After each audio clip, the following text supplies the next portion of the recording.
कि इसके गाने सुनने से तो कोई फ़ायदा नहीं होगा, बट डेफिनेटली अगर मैं अभी आपको जो बताने वाला हूँ उससे आपका नॉलेज भी बढ़ेगा और आपको कुछ फैक्ट्स के बारे में जानकारी भी मिलेगी। तो चलिए शुरू करते हैं। जो हमारा पहला टॉपिक है वो है नेचर एंड साइंस से। आपको पता है जो पेड़ के जो नेटवर्क्स होते हैं वो आपस में बात करते हैं। मीन्स जितने सारे पेड़ ट्रीज़ आर पास होते हैं वो आपस में बात करते हैं। उनके ज़मीन के नीचे जो फंगस कवक का एक जाल होता है जिसके दूसरे वो एक दूसरे को भोजन भी शेयर करते हैं, मीन्स पोषक तत्व, और अगर कोई उनको खतरे का अनुभव होता है वो एक दूसरे को उसके लिए भी इन्फॉर्म करते हैं। तो ऐसा नहीं है कि पेड़ आपस में खड़े होते हैं या वो एक दूसरे से वो कुछ बात नहीं करते हैं। डेफिनेटली वो एक दूसरे से भी कनेक्टेड रहते हैं और एक दूसरे से शेयरिंग भी करते हैं, चाहे वो इन्फॉर्मेशन हो या उनके मील के रिलेटेड कुछ भी हो। जो हमारा दूसरा टॉपिक है वो है इमोर्टल स्पीसीज, अमर जीव के रिगार्डिंग। एक टूरिटोपिसिस नाम का एक जेलीफिश है जिसे अमर माना जाता है।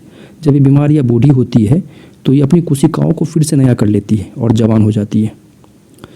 जो हमारा तीसरा टॉपिक है वो है शुक्र ग्रह। शुक्र ग्रह वीनस। शुक्र ग्रह पे एक दिन उसके 1 साल के बराबर होता है। वो अपनी धुरी पर एक चक्कर लगाने में जितना समय लगता है उसमें कम से कम एक समय सूर्य का चक्कर लगा लेती है। जो तीसरा है वो हमारा याददाश्त के रिलेटेड।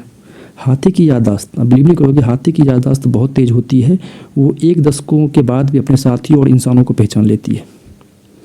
और हमारा जो चौथा है वो है झींगे। झींगे का जो दिल है वो उसके सिर में होता है। तो आप बिलीव नहीं करोगे, झींगा एक साथ दिल और दिमाग दोनों यूज कर सकता है, अपार्ट फ्रॉम। चलिए फिर आप अगला टॉपिक है हमारा ऑक्टोपस। ऑक्टोपस के पास 3 दिल होते हैं और 9 दिमाग होते हैं और उसका जो ब्लड होता है वो भी ब्लू कलर का होता है। तो ये कुछ अलग अलग फैक्ट्स हैं जो आपको मैं बता रहा हूँ। और एक सबसे अलग फैक्ट बताना चाहूँगा आपको मैं, उंगलियों के निशान केवल इंसानों के ही नहीं बल्कि कोयला नामक एक जानवर है जिसके फिंगरप्रिंट्स इंसानों से बहुत मिलते जुलते हैं। और ये काफ़ी अचंभित करने वाली बातें हैं। चौथा है हमारे पेट में जो मौजूदा हाइड्रोक्लोरिक एसिड होती है वो इतनी पावरफुल है कि वो एक मेटल के रेजर ब्लेड को भी गला सकती है। कृपया इसको आप लोग घर पे ना आजमाएं, डेफिनेटली एक खतरा हो सकता है।